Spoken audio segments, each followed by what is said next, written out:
নির্যাতন সহ্য করে যেই মা সন্তানের মায়া করে নাই, নিজের বিলাসিতার কথা চিন্তা করে নাই, মেহেরবানি করে আমাদের জান্নাত পছন্দ হয় তার হাতে দিতে নাই, আমাদের সকলের তোমার প্রতি কবুল মঞ্জুর করে দাও। আয় আল্লাহ, এবার কেয়ার হসপিটালে জীবন মৃত্যুর সংবাদ করে সুস্থ করে দাও।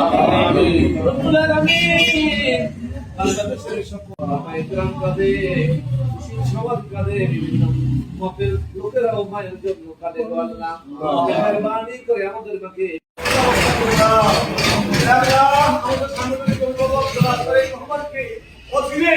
এই দেশে এসে দেশ এবং জাতির খেদমত করার তৌফিক দান করুন। আল্লাহ এই দেশের বিরুদ্ধে মানুষের ভাগ্যের পরিবর্তনের জন্য গণতন্ত্র শাসনে আল্লাহ গণতন্ত্র প্রতিষ্ঠা করার তৌফিক দান করুন।